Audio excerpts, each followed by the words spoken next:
Well, it's been exactly a year since violent flash floods washed off some 8 major roads in the Upper West region, cutting off some 8 out of the 11 municipal districts from the regional capital. Several road users were stranded. Residents and farming communities as well had their inputs destroyed and households collapsed. Well, JoyNews' Upper West regional correspondent Rafiq Salam returned to the affected communities and reports that the people are still living in excruciating poverty.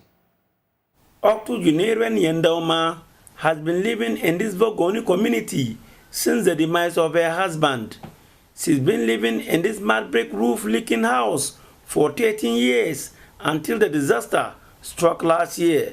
Those that were affected, some of them have people behind. Let me say they have children that could also help them to get up a structure for them. But this, looking at this particular woman, she has no child, she has no husband. The husband passed away since long, and then she has nobody to get a place for her. That is why we chose her. Her entire roof was ripped apart and the building caved in.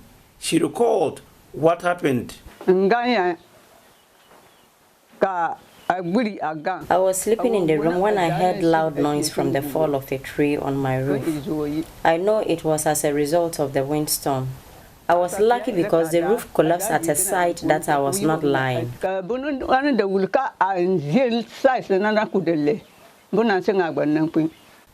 Community members saw her plight and came to her rescue. She was moved to this temporary structure whilst efforts were made to get her a permanent place, which is now complete. Benevolent individuals, including the Member of Parliament for Nadolu-Kaleu, the Honorable Anthony Menkarasuma, he was able to support us, and now we have been able to put up. Even former President John Mahama came to her aid. Absolutely. His former president also gave out an amount of money to add up to support construct a room for the old lady, and now the room is complete. We are planning to release the room officially to her on the 13th of this month, August, which is exactly 1 year of the event of the flood.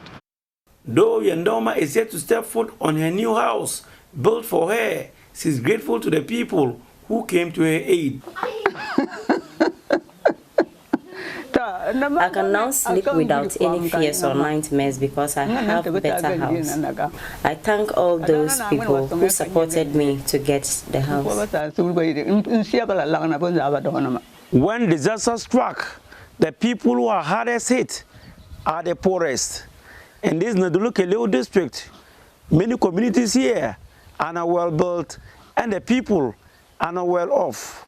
Majority of the people living in this community are farmers. Their farms got submerged by the violent flash floods, and there are fears they could be farming. Even some of my people are not able to farm this year because what they farm is what they sell to reinvest into the farm. They are not able to get anything and no support for them. So most of them cannot farm. So in that case, even hand to mouth, 2 square meals a day is a problem to most of them. I have been seeing it with my naked eyes. Roads in the affected communities were washed away, power lines down, and mobile signals in some of the areas were unavailable, thereby making delivery of relief items difficult. Disaster when they strike, mostly it is just like insurance. You cannot bring the person back to normal. What you can do is to manage the situation for the person to live out back to normal again. However, what we did was within means, and what we did was actually okay for the system that was put in place. We could not have honestly satisfied everybody in terms of the impact of the disaster. However, we managed the system, and majority of the people that were affected were honestly given something, either food, non-food, or cash element as at last year. There was an allegation of extortion of money by one of your coordinators. How far have you done with that, deal with that issue? Yes, it came to my notice, and I immediately informed the chairman of the disaster committee, who is the regional minister. Immediately he directed we to form a disciplinary committee comprising my own self, the regional police commander, the 10 mechanized battalion commander, the BNI commander, and that national security. So we did that, and a report was sent, and that officer currently is under interdiction. Currently, as we speak, he no longer be with us until the final decision is taken by the council of the board of council of NADMO. 8 out of 11 municipal and districts in the region had their major roads cut off from the regional capital. Many were stranded and cost of transportation soared. Yes, there has been massive destruction, but the affected roads are going to be fixed in a record time. Government allocated 15 million Ghana cedis to 4 contractors led by PNW Ghanem to fix the 8 major roads that were destroyed by the floods. Their first major assignment was to temporarily fix the roads for use by road users, who they did within 2 weeks. The next was for the contractors to come back to site after the rainy season for a permanent fix of the road. The rains are here again, and there are already signs on the roads being slowly washed away. It appears there's now laxity on the part of the government to permanently fix the roads. Should urgent actions not taken, there could be an encore of last year's disaster. Look at the edges of the road. It's topping off. So if there should be heavy rain today, we'll go back to square zero, because they have not done anything. They just failed the road and nothing else again. If government can come to our aid immediately, either than that, very soon, we have started recording heavy rains again. If anything happens, we'll be hot. Government is aware of its responsibility and is working to deliver it. The work that was done, it is our prayer that that should not happen. But government is not relaxing on what we promise our people. Certainly those portions will be worked on. Like I've always indicated, when it comes to the road infrastructure, it is not an easy task. It is always a process. First, we need to take an inventory of what is needed. Secondly, once that is done, then the necessary procurement processes has to be followed. So we'll go through that and we'll fix the roads. Reporting for JoyNews, Rafik Salam, Goriyiri. Okay, then let's bring in Executive Director for Community Development Alliance, Yusuf Canton. Thank you so much, sir, for your time. So exactly what is the case, and what help do you need from government? How do you want the problem fixed? Yusuf, if you can hear me, you'd have to unmute for me first of all, so I can hear you. But then I was asking about, sorry about that. Yes, the solution to the problem that's facing the community now. Yes, generally disasters are natural occurrences. They are not planned, and they do occur from time to time, particularly floods. And as you do know, the northern part of Ghana generally has one rainfall season.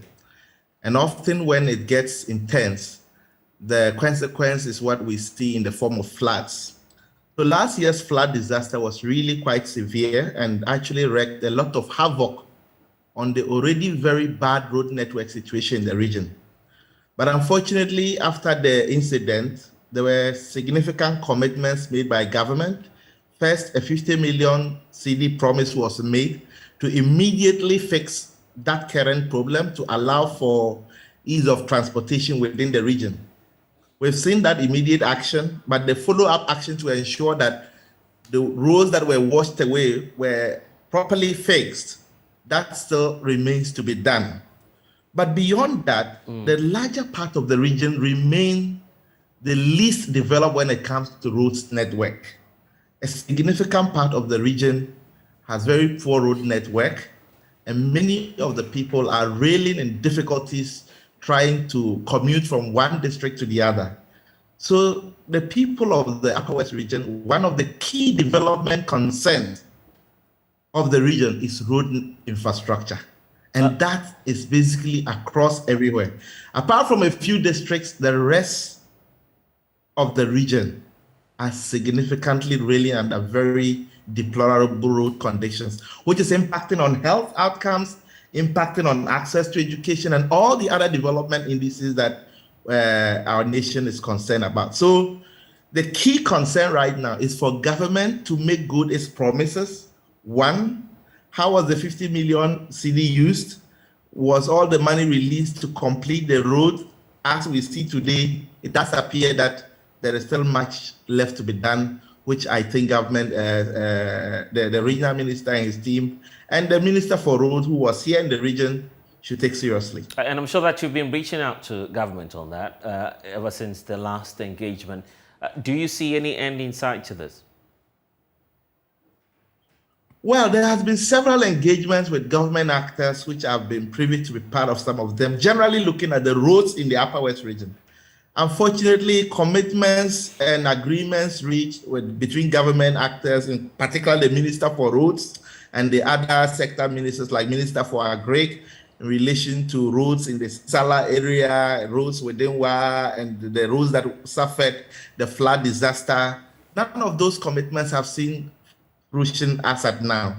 There were real commitments, there were timelines given that, oh, by this time, this particular road, there'll be action on it. By such and such a time, this particular road, we will see action. Unfortunately, those commitments are yet to be realized. What more plans are you devising? Just to draw the attention of government to this, because I'm sure that there are issues of safety as well in the community. My brother, there has been series of demonstrations in Upper West region about roads. We have had chiefs demonstrate. We have had women demonstrate. We have had youth demonstrate. We have had situations where the regional House of Chiefs has to travel to the Flagstaff House to meet with the president. We have had situations where chiefs and the youth had to meet with the Minister for Roads, Minister for Agri, and other sector agencies to try and drum home the urgency of the need to fix the road network in order to create at least a congenial environment for the region to thrive and develop. Unfortunately, it does appear that the region is not a priority of the government, in my view. So where do we go from here? I guess that's something we need to know, because obviously you have formed an alliance, and I'm sure that there are some more actions to expect in the coming days. Yes, right now, if you look across the region, there's a lot of despair and despondency. And if you care to know, if you look at the inflation statistics, the region happens to be the worst affected when it comes to food inflation. And that is surprising, but also not surprising to some of us. And it is largely a factor of the cost of transportation and movement, because the region has, I dare say, the least developed road network in the country. And that has a bearing on cost of everything.